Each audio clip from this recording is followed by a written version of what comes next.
So far, we have created a responsive feature pricing table using a grid layout. Let's take it a step further and create a variant of our card component to emphasize one tier of our pricing plan and make it stand out from the others. If we look back inside our data array, we can see we have a feature boolean property set to true for the second item in the array. This is actually the tier plan we want to emphasize. So let's go inside the card component and add this property as a prop to our component. Set it to false by default. Now we can use this prop to adapt the styles of our cards. Let's start by creating a tag at the top of our card by embedding a ternary operator inside the JSX and rendering a span only if this is a feature card. Otherwise, we don't render anything.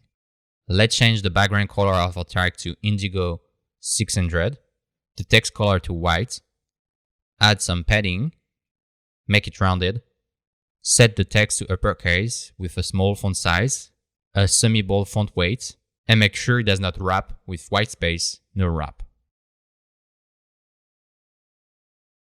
Next, we can position it at the top of our card using absolute placement. First, let's remove the overflow hidden class from the auto-div and add the relative class. Then position the span with absolute, top 0, left 1/2, and translate it on the X and Y axis to center it.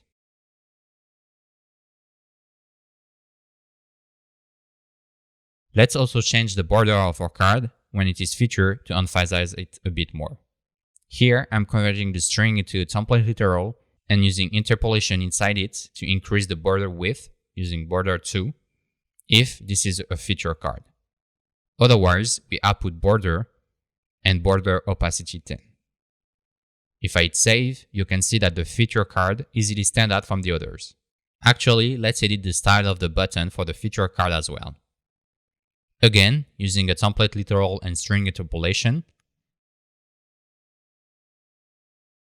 I'm setting the background color to indigo 600 and indigo 700 on hover. Text white, and finally, make the button bigger on hover with scale 105 in transform. And for the regular cards, we move the styles we have set before into the second part of our ternary operator. Great! That looks very nice.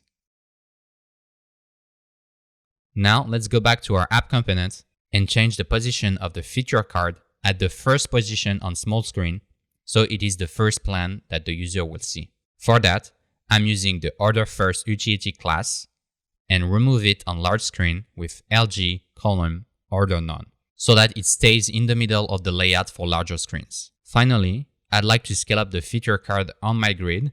So I'm using LG colon scale 110, LG colon transform, and LG Z10 so that it stays on top of all the cards. We can also scale down the other cards with LG transform and LG scale 90. Let's see the result. Congratulations! You have just created a fully responsive feature pricing plan with an emphasized tier.